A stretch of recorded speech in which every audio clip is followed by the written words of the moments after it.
twebwe abanyagihugu twagomba dusaba umukuru w'igihugu ndashimiye akore ibishoboka byose ahagarike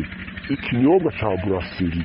kigizwe cyane cyane n'ikinyobwa cya amusiteri ndende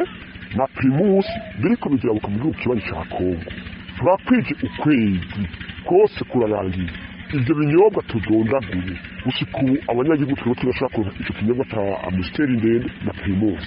Twaratangaye kumvise ku kivuko cya Rumonge birajabuka barajuriza ubwato biragenda kandi bigaherekezwa n'imodokari z'abajejwe umutekano aho tuvuze igipolisi igisirikare. Tugarutse gatoya ibuvira uja muri Congo nyene naho nyene ukabona komiseri Murundi araherekeje iyo kamyo irajabutse ijanye n'ibintu bya Brasera mugabo ukumva ngo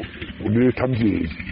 ukazumva ngo weriga ngo Abarundi mwe muraguye gudafise idolari ntufise idolari murimo kwa akamara amazi niba leta mvyeyi gute idakunda abanyagihugu bayo. Ico nico kintu kitwabaje ikindi gitangaje ningani ibiyeri bica bigurwa amafaranga arenze ni kuvuga fraude mu isanzwe kuko umwe wese acayishingira igiciro ashaka kubera iki agira ati rona di fraude ikariko jabuka muri Congo ibisigaye naje mu mpanaya yehe komisera aje wa polisi bajejwe gucungera imbibe y'ibigenda n'ibigaruka niwe biherekeje umusanganje w'umudandaji nawe nyine arihoreye kandi mukoze kinyobwa tariko kiraronga abene gihugu